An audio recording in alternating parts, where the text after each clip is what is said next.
I didn't think monsters were real until now. It's kind of hard to deny their existence after you've survived an attack by werewolves. How did I get myself into such a situation? I decided to go on a cruise. I was expecting to meet some strange people, but nothing like this. Long story short, a pack of werewolves was among the passengers, and they decided the rest of us looked pretty tasty. So they started eating the other passengers. While in human form, they had convinced some passengers to play a game with them. I don't know what game exactly. Apparently, they were pretty good, and a large crowd gathered to watch them play. I happened to be a certain distance from the crowd. I was sunbathing and dozed off when I was suddenly awoken by screams and shrieks. At first, I was annoyed. I thought, what could possibly be so exciting? Then I saw the crowd dispersing and getting attacked. It took a while for it to register what was happening. Finally, I found myself running in the same direction as everybody else without fully understanding why. Instinct of self-preservation, I guess. As I was running, I turned and looked back for a moment, and I saw one of the werewolves pouncing on some poor kid. I was horrified, but I couldn't stop. I had to pick up speed.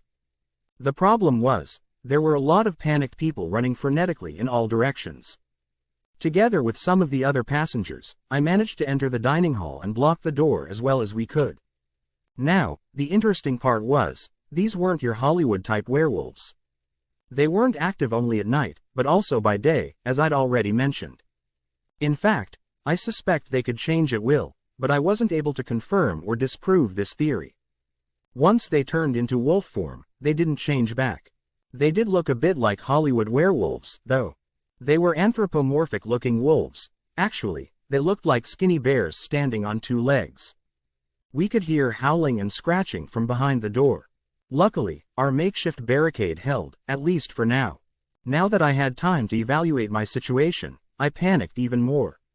I started to hyperventilate, seriously considering the possibility that I wasn't going to make it. Not only that, but I thought of my parents and how devastated they would be. I even imagined my mom wailing and mourning me, as I was their only child. They would never have any grandchildren. They wouldn't have anything to remember me by. Just a few clothes and a few empty bottles of gin I had forgotten to throw away.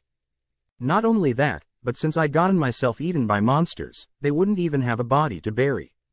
I looked around, and everybody was just as terrified and worried as me. Then, I noticed Carl in the corner, sipping a damn cup of tea as calmly as possible. He didn't even seem to notice the surrounding commotion. Carl was also one of the passengers. He was a tall, elderly gentleman. He looked to be in excellent health. In fact, you could even describe him as ripped. Carl wasn't popular with the other passengers. I think I was the only one who bothered to talk to him, or rather, he bothered to talk to me. If the guy didn't like you, he would flat out ignore you.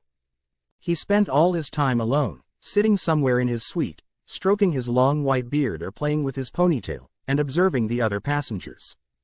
Carl was from somewhere in Eastern Europe. He wasn't married and didn't have any children. What he did for a living, he refused to tell me, but he was a very educated man. He was very knowledgeable in matters of science, history, and philosophy. When he saw me, he gestured for me to come to him. I did. What's going on? Werewolves, man. Werewolves. I know it sounds crazy, but werewolves. He interrupted, as if it was the most mundane thing ever. You really should try the tea. It helps calm the nerves. How can you talk of tea at a time like this? Well, they also have liquor if you prefer that. No, I would rather. I was interrupted by the sound of the door breaking down. The beasts burst in but stopped when they noticed Carl and me. Carl didn't even flinch, but the werewolves were positively terrified of him. If you've ever had a dog, you are familiar with the body language. Tail tucked between the legs, head down, trying to look as small as possible, whining.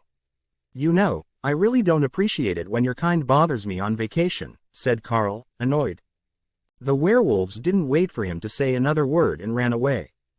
Carl stood up and walked away in his usual calm manner. The monsters were found later in their human form with their stomachs burst from the inside.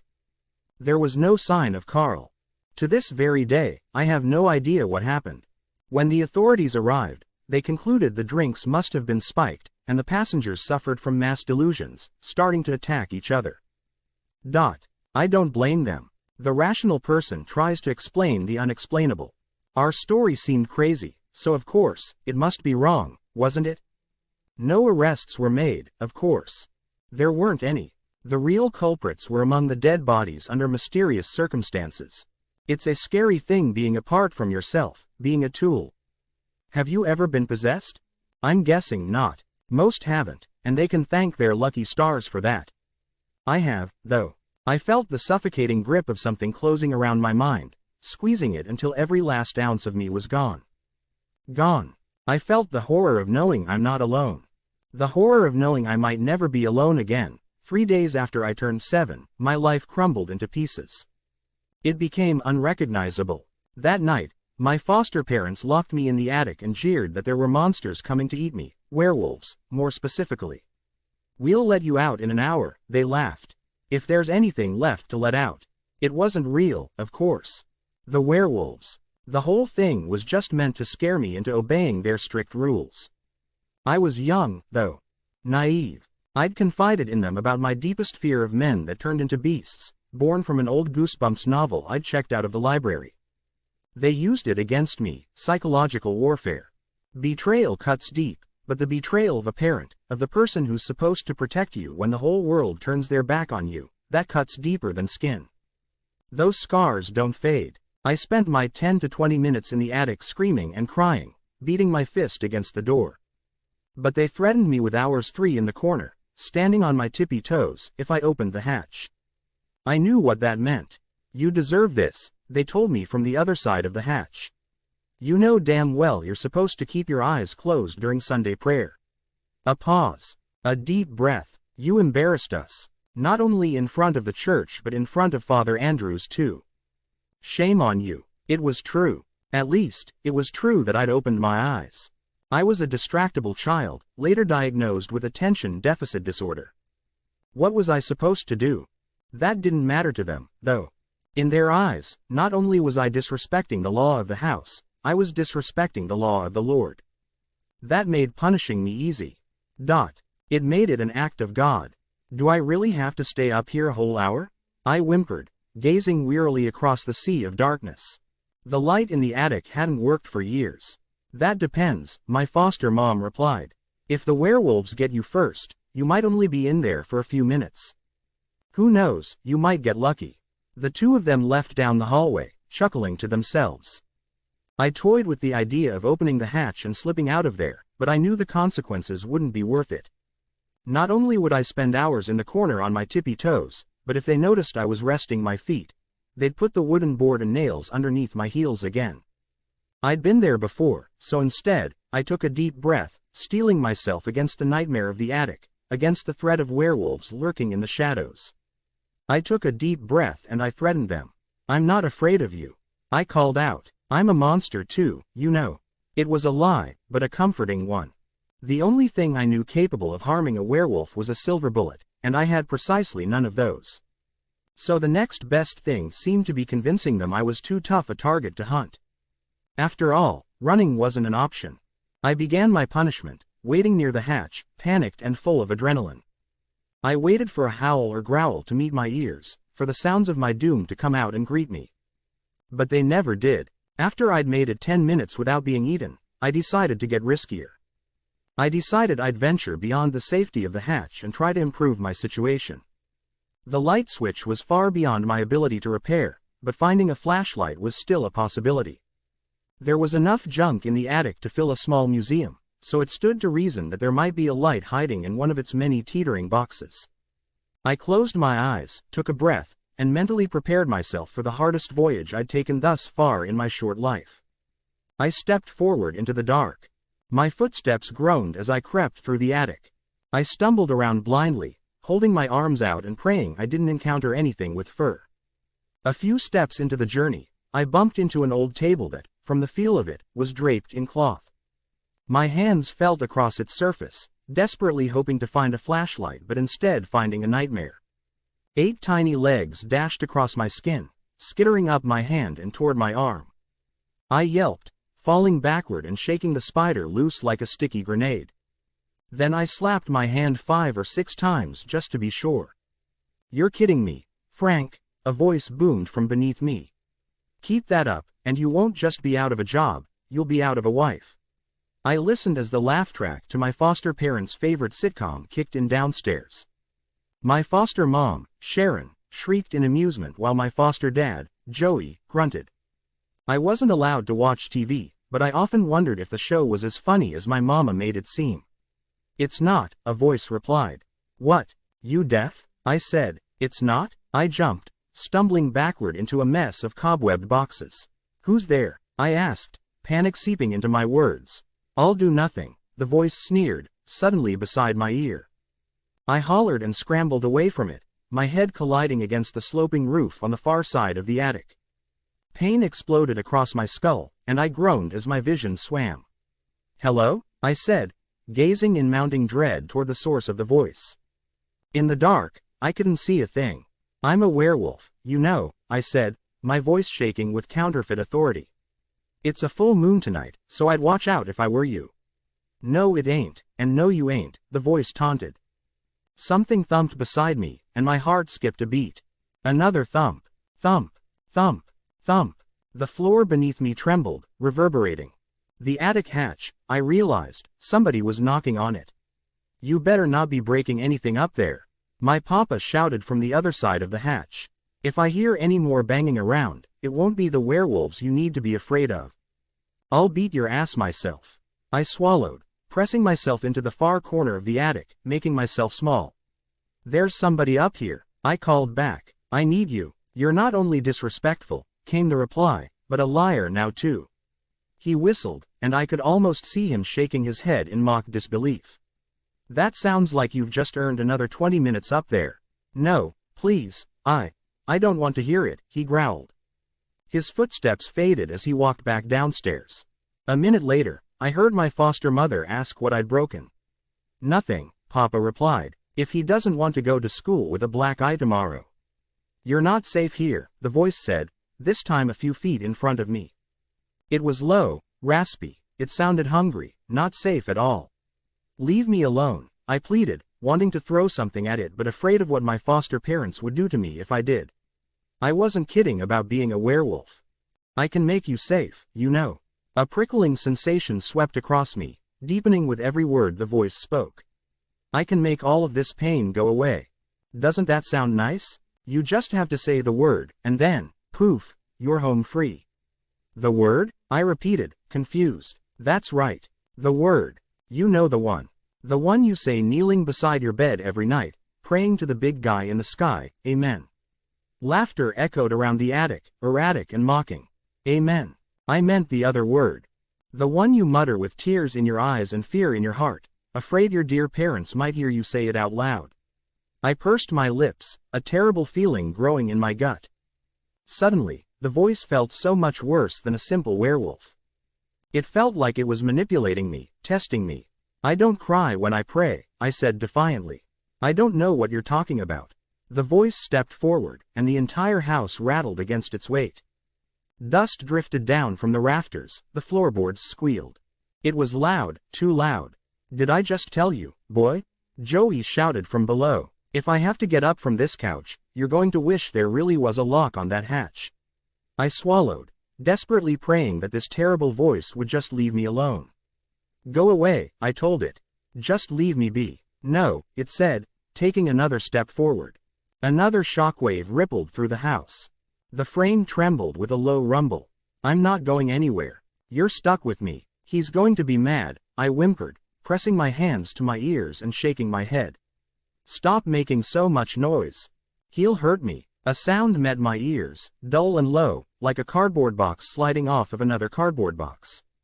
My heart froze. "Don't." A symphony of glass shattered my plea. A second later, another box tipped. Something tumbled out of it, obnoxious and heavy, rolling across the floor like a bowling ball. "I'm going to make you believe," the voice laughed, "no matter what it takes." Below me, the TV went silent. Muffled voices rose from the living room, and the sound of snapping leather met my ears. "Nothing in him that my belt won't fix." "Why are you doing this?" I hissed into the darkness. "Why are you making them hurt me?" Tears welled in my eyes as I prepared myself for the discipline that was coming my way, for the pain. Footsteps thundered up the stairs. No, I called down, desperate and afraid. I didn't break anything. It wasn't me. Panic stole my senses. This wasn't fair. I didn't deserve to be punished. I was good this time. I made sure of it. Say the word, boyo, the voice said jovially. Say the word, or you'll beg for it later, beaten and bruised. I shook my head, tears staining my cheeks. No, no, I know what you are, monster. Go away. I'm a good kid, and I pray every night. A fist pounded against the underside of the attic hatch. The handle rattled like somebody was tugging on it, trying to open it, but it wouldn't give way. Get your hands off the hatch. My foster dad roared, or you'll regret it for the rest of your life. Say the word, the voice hissed. Do it now, before he gets you. I clamped my hands to my ears, shaking my head wildly. No, just leave me alone. Go away. My foster mom's voice joined the chaos beneath us. What's he done now, Joey? She asked. Locked himself up there? Well, he can just stay up there for the rest of the night, then, trapped with the werewolves. No, he damn well can't, Sharon, he shouted back. I've got valuable things in those boxes, and the little stain's destroying them. My foster dad grunted, and the attic hatch squealed as he pulled against it with his entire weight. Running out of time, the voice said, closer to me now. Tick-tock. Say the word, or you'll pay for this in blood. Who knows when he'll stop beating you? Hopefully, before you drop dead. I screamed, collapsing onto the floor and bawling, clutching my hands over my ears. Stop it, I shrieked. Stop it. There wasn't any escape. Threats surrounded me. My foster parents below, the voice in the attic with me. One wanted to physically hurt me. The other wanted to turn me from God, to make me admit I didn't have the faith I claimed to have. I just wanted them both to go away forever. I just wanted to go to my room and play with my action figures and read my storybooks. I just wanted to be a normal kid again, with a normal family. A creak sounded, followed by a snap of wood. Light flooded the attic, and I gazed in horror toward the newly open hatch. He had managed to pull the steps free. Little, my papa snarled, I'm going to teach you a lesson. Lord knows that he deserves it, my mama chimed in.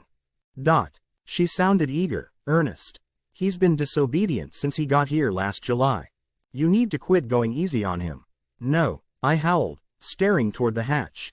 Papa Joey's face appeared above the floor line, stomping up the steps, eyes bulging. He looked wild with rage. In his raised hand, he held a belt, its large metal buckle gleaming in the downstairs light. Little, he growled, you'll wish you were still living with that drug addict mother of yours. I scrambled back into the far corner of the attic, my heart pounding out of my chest. Cobwebs tickled my skin, but I didn't care. How could I? I had bigger problems. This time, Joey said, stepping toward me and raising the belt, I'm not going to stop until you bleed. I recoiled, raising my hands defensively as tears gushed from my eyes. A word fell from my lips, a single piercing word that I shrieked with everything I had, even though I knew it wouldn't change a thing, because it never had. Help, I screamed. That's more like it, the voice said, dripping with sudden violence. Took you long enough. I woke up in a large white bed. A man stared down at me with cold, calculated eyes. He looked angry. He also looked familiar. Look who's up, Father Andrew said dryly. It only took you 4 days. I blinked, blurry-eyed and unsure of what was going on. 4 days? I said groggily. Father, where am I? You're in the hospital, Alex, he nodded to the other beds in the room. Do you remember what happened? Something happened. A memory crossed my mind of a belt and Joey's angry face storming up the steps.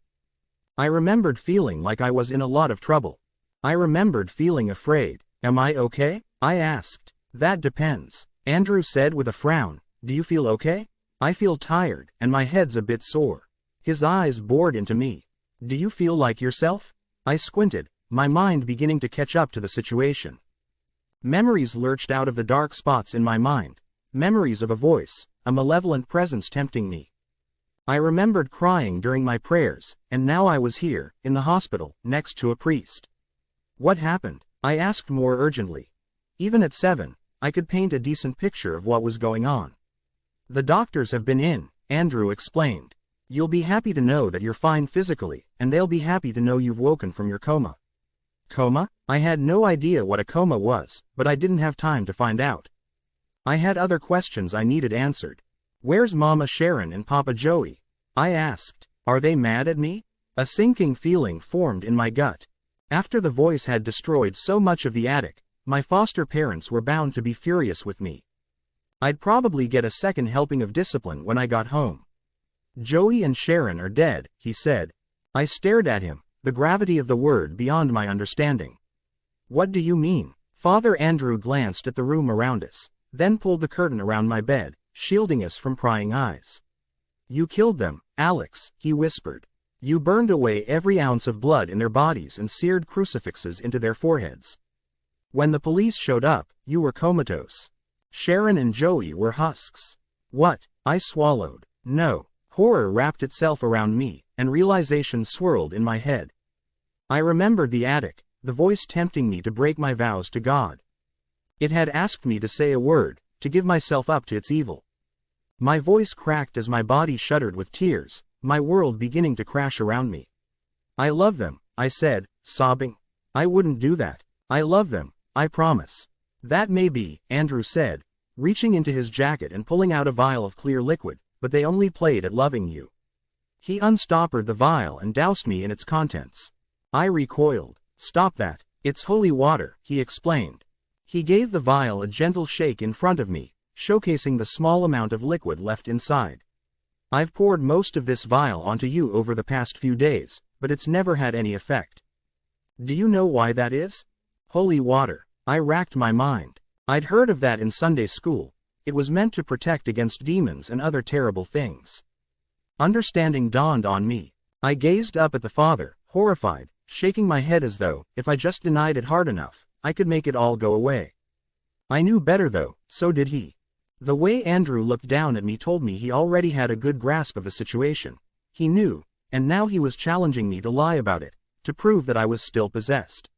I talked to a demon in the attic, I blurted out, guilt twisting inside me. My lip curled, and tears poured out of my eyes. I'm sorry, I gave myself up to it. I'm so sorry, so sorry. I didn't mean to say the word. I didn't know. He grabbed me by my shoulders, his eyes urgent. The word? You said a word? I nodded, wiping my runny nose on my sleeve. It wanted me to say it. What word, Alex? I don't think I should say.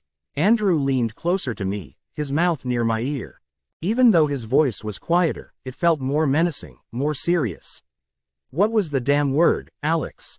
Say it, now. I shuddered. I'd never heard Andrew curse before. If I say the word, I stuttered, the demon might come back, and, the father snarled, gripping me by the front of my hospital gown. Say the bloody word. He tore the crucifix from his necklace and pressed it against my forehead. Enough excuses. Help, I whimpered. I'll help you once I'm sure. No, I said, that was the word. I asked for help. Help? He stared at me blankly, as though processing something. You asked for help? I nodded, shaken. He heaved a sigh, releasing me from his grip and pocketing his crucifix. Oh Jesus, he muttered. He ran a hand through his hair, then back over his face. He smiled at me. Thank God. I blinked. For what? You really were possessed, Alex, Andrew said, resting a hand on my arm. He took a deep breath, and when he spoke again, his voice was softer, consoling. Some force took control of your body in that house. It used you to commit unspeakable acts of violence against your parents. Through you, it killed them. My heart fell. There was no running from the truth now. My body quaked with a fresh onset of tears, and my reply came between ugly, choking sobs. Am I bad now, Father? I asked. Will I always be possessed by that demon? Demon? Andrew said, taken aback. He gazed at me for a moment before shaking his head and pulling me into a tight hug.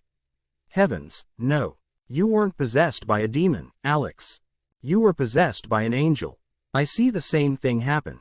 People get dogs they think they're ready for their kids to train, and then it winds up being too much responsibility.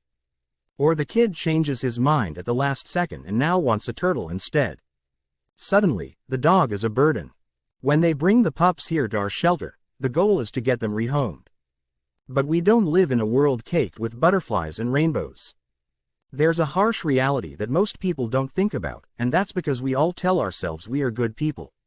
Over half of the dogs we take in never get a good home. We try to keep them as long as we can, but honestly, supplies are limited, our budget even more so. Typically, a dog or cat can stay with us for about 4 days, and then we have no other choice but to put them down. There is nothing worse than having to euthanize animals that just wanted to get a good home. But given the local population of strays already overwhelming a lot of neighborhoods, we don't really have a choice. I'm not a bad person for trying my damnedest to give these animals a second chance, and this is why I often encourage people to spay or neuter as soon as possible. Anything we can do to curb the population is better than this act of euthanizing. It feels like we're hunting and killing these innocent creatures, and if you think that what we're doing is harmless, then my recent nightmare could make you see things differently. I came into work for my shift after Christmas, just like always, a fresh box of pups at our door with a hastily scribbled message on the side of the cardboard. Free to a good home. Of course, this was expected. Many people assume that we'll just post the dogs on Facebook or Instagram and get them rehomed before the day is done. Sometimes they view us as a charity, not bothering to even give us a return address. Part of that is likely due to shame for just dumping the dogs at our doorstep. Either way, these 4 pups looked healthy and robust, larger than normal huskies, if I had to guess. I'm not an expert on those things. It looked like they had brought in the whole family, because 2 of the dogs were larger than the others. I called out to my coworker to help get them inside to the kennels. These animals looked scared and frightened, confused about what was happening. Because of this and their sheer size, I kept my distance as best as I could until we could get them to a holding area. I can't tell you how many times I've been injured before simply because I put my hand in the wrong spot, and these dogs definitely looked like they could put a hole in my hand. Stanley, one of the other few sad saps who agreed to work after Christmas, helped me as best as he could as the dogs yelped and snapped at us. Blimey, these mutts are heavy. How in the world could they have just gotten them? He asked as we finally got inside, and I grabbed one of the rope leads to get the larger male into a cage. I haven't the foggiest, but man, these dogs are full, like they just ate a full-grown person, I said as I lugged the large male into his pen. The others were placed in separate pens, and it seemed like the large female was the most aggressive, likely a protective instinct for her pups. Thankfully, none of them lashed out at me or Stan once we had them separated. I took a breather and got a better look at the larger huskies. They looked more like wolves, to be honest, and the hair on the back of the female was starting to bristle. She was not too happy being separated from her pups. Let's get them some food and water, I suggested once we were away from the dogs. My phone buzzed. It was my supervisor, Brent Easton. Brent had been getting onto us lately about the census and keeping our kennel at low population. Big surprise, right after Christmas. He was singing the same song and dance. Listen, Lance, I like you. I know you love those animals, otherwise you wouldn't be in this line of work. But I just got the New Year's budget, and they've cut us down 30% from last year. That means we aren't going to be able to play nice anymore, he told me as I followed Stan to the pantry. Are you kidding me? You can't be serious. We need to educate our community about this crisis. Killing more animals isn't the solution, I argued. You think I don't know that? But this is all a numbers game, and honestly, we have bigger problems to deal with in the shelter. The only way we're going to keep the place afloat is by doing what needs to be done. Besides, you know as well as I do, these animals wouldn't survive on the streets anyway. This is a mercy, Brent told me. I reluctantly agreed and hung up, grabbing a big bowl for the dogs and heading back to the kennel. It made me hate myself to even admit that I knew he was right. We simply didn't have the supplies available to make a difference.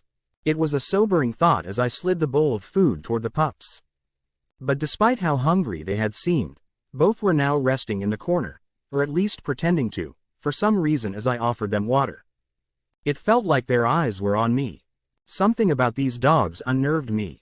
I sat back and decided the next step was registering them into the system.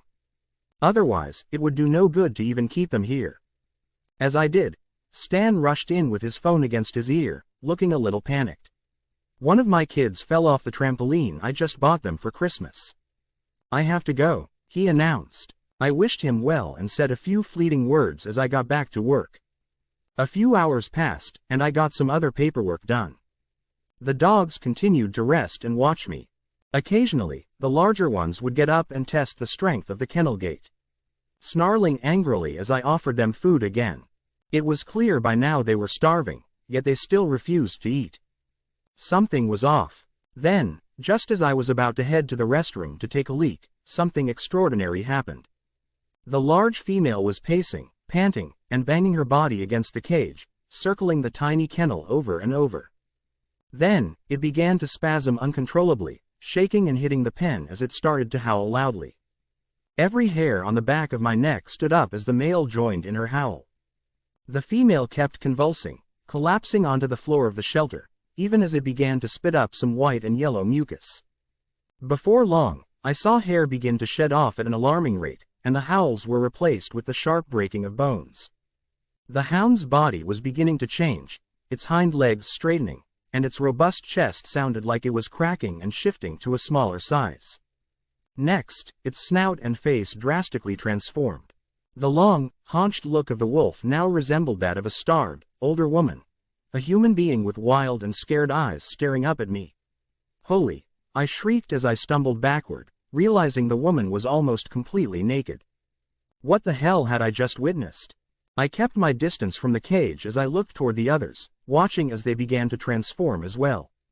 First, the male wolf shook and spat out strange mucus from his nostrils and mouth, his teeth cracking and his jaw breaking as it reformed into a familiar human face. The two younger pups were the same. Their transformation seemed a little less violent, but in less than a few minutes, I had seen all four of them metamorphose into actual human beings. It was uncanny, and yet they still seemed to have animalistic habits, snarling like the wolves they had just been and keeping their distance from me. Immediately, I offered my jacket to the woman to let her cover herself, while the boys hunched in the corner. She wrapped her arms around her body, insisting the focus be on her boys. If you have a hot meal or warm tea, anything that is high in protein, she explained. I was still taken aback by all of this and had 1,000 questions, but I complied with her wishes and warmed up some toaster strudels for them. As I gave the children their food, I watched both of them in stunned fascination as they lapped it up like animals. They were having a hard time reverting to normal human tendencies. How long have you been? Snarling angrily as I offered them food again. It was clear by now they were starving, yet they still refused to eat. Something was off. Then, just as I was about to head to the restroom to take a leak, something extraordinary happened. The large female was pacing, panting, and banging her body against the cage, circling the tiny kennel over and over. Then, it began to spasm uncontrollably, shaking and hitting the pen as it started to howl loudly. Every hair on the back of my neck stood up as the male joined in her howl. The female kept convulsing, collapsing onto the floor of the shelter, even as it began to spit up some white and yellow mucus. Before long, I saw hair begin to shed off at an alarming rate, and the howls were replaced with the sharp breaking of bones. The hound's body was beginning to change, its hind legs straightening, and its robust chest sounded like it was cracking and shifting to a smaller size. Next, its snout and face drastically transformed. The long, haunched look of the wolf now resembled that of a starved, older woman, a human being with wild and scared eyes staring up at me. Holy! I shrieked as I stumbled backward, realizing the woman was almost completely naked. What the hell had I just witnessed? I kept my distance from the cage as I looked toward the others, watching as they began to transform as well. First, the male wolf shook and spat out strange mucus from his nostrils and mouth, his teeth cracking and his jaw breaking as it reformed into a familiar human face. The two younger pups were the same. Their transformation seemed a little less violent, but in less than a few minutes, I had seen all four of them metamorphose into actual human beings. It was uncanny, and yet they still seemed to have animalistic habits, snarling like the wolves they had just been and keeping their distance from me. Immediately, I offered my jacket to the woman to let her cover herself, while the boys hunched in the corner. She wrapped her arms around her body, insisting the focus be on her boys. If you have a hot meal or warm tea, anything that is high in protein, she explained. I was still taken aback by all of this and had 1,000 questions, but I complied with her wishes and warmed up some toaster strudels for them. As I gave the children their food, I watched both of them in stunned fascination as they lapped it up like animals. They were having a hard time reverting to normal human tendencies. How long have you been? I stuttered, as their animalistic behavior bothered me. Shapeshifters, werewolves, or just monsters in general, the man said as he leaned against the bars. We don't remember. Each time we change, we lose a little more memory of our lives as humans. Eventually, we stop changing back altogether, he muttered. He looked like he wanted to snap me in two simply for looking at his wife for even a fraction of a second. And you can't control the change? I asked. If we could, do you think we would spend our lives pissing on trees and eating skunk? The man snapped. He simply means to help, the wife offered, her voice gentle as her children became upset at the raised voice of their father. My attention focused on them. Let me get you some clothes. We have a donation center in the back of the building. These kids shouldn't be having to eat on the floor and be naked. Surprisingly, the man seemed offended by this offer. You think that offering us some simple trousers and cleaning us up makes us like you? We will never be human again. The clothes you offer will simply be ripped to shreds the next time we change, and it's doubtful we will even remember the experience. This is our life now, he said. The wife nodded solemnly. Then I watched as the family began to howl in unison. It was an eerie and ominous feeling, but I wasn't going to simply accept their curse as fate. I told them I had to go make a few phone calls after the family refused to leave the cages. If we get out and hurt people, I'm not so sure I could forgive myself for hurting others, especially if we can't control it. Innocent blood shouldn't be shed, the wife explained. To be honest, I didn't really know who to call or how to explain it. So even after making a few calls to nearby science institutions, I realized I was still at square one. I guess I shouldn't have expected anyone to believe this, who would? So I lied. I called my boss and told him I had a bunch of very unique dogs that I needed help with to hold them down so I could euthanize them. It was an awful lie, but I hoped that if someone else saw this family, it would make a difference. I couldn't just sit around and wait for them to change again. My shift would end soon, and I didn't want the next person coming in to just do the deed without being aware of what these people were. There was no telling when they might change. My boss said he would get there as quickly as he could, especially since Stan had unexpectedly left. But it wasn't fast enough. The family began to revert back to their dog forms about half an hour after I made the call. No, you can't do this. I have to show them that this is real, I shouted as I whipped out my phone to try and videotape the transformation. But the father lashed out from the cage and swiped it from my hand, cracking my screen. I wasn't sure if he intentionally prevented me or if it was the beastly instinct taking over. Once they were transformed, though, the werewolves seemed far more vicious than before. Did the shape-shifting process make them hungry? Kevin showed up about 20 minutes later. Are these the mutts? He asked. He was clearly half drunk, probably from a Christmas party, and I doubted he would listen to my explanation, but I had to try. There's been a misunderstanding. These aren't normal dogs, I started to explain as he got the supplies ready. Damn right they ain't. Look at how big they are. What have they been feeding these things? Kevin asked. No, you don't understand. These are like actual mythical werewolves, boss. I stuttered, of course. He looked at me like I was crazy as he approached the first cage. You're with me, right? He whispered as he rattled the door. The large female reared back, her hair bristling again. She wasn't about to go down without a fight. Grab that rope, Kevin ordered. I considered my options. If I complied, I knew this entire family would likely wind up dead by my hand, even though I knew they probably didn't want to harm innocent people in their wolf form. Surely, it wasn't right to kill them. I felt lost in a dilemma I never anticipated, but my reaction was almost instantaneous. No. I can't. These animals can't be harmed, I said as I pulled him away from the cage. Kevin gave me a disgusted and disappointed look. What the hell have you been smoking? Do your damn job. We can't have large vicious dogs in here when we open for adoption next week, he snapped. I tried to reason with him, but he had already opened the door to the mother's pen. I grabbed his arm again as he prepped the syringe, and in the same instant, the female leapt forward and bit his ankle. The male rushed toward him as well, pushing the metal grating down. Holy, he screamed as he dropped the needle. He managed to pierce the father, and the dog yelped, hunching back as the medicine took effect. I acted quickly and opened up the other cages where the 2 young pups were waiting. I stood there, paralyzed in fear that they might attack me too, as the wolves surrounded Kevin and nipped at his skin, covering him with scratches as they barked. Then they went toward their dying father. They seemed to ignore me entirely, or perhaps they respected me for rescuing them.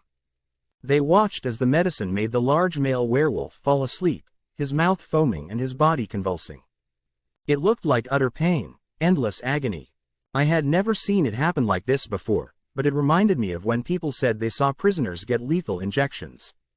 "Get the damn rope, Lance, before they get out," Kevin screamed. Instead, I opened the door and let the dogs run free from the shelter. The mother werewolf gave me a look that I understood to mean, "Thank you," and then she and her boys ran off.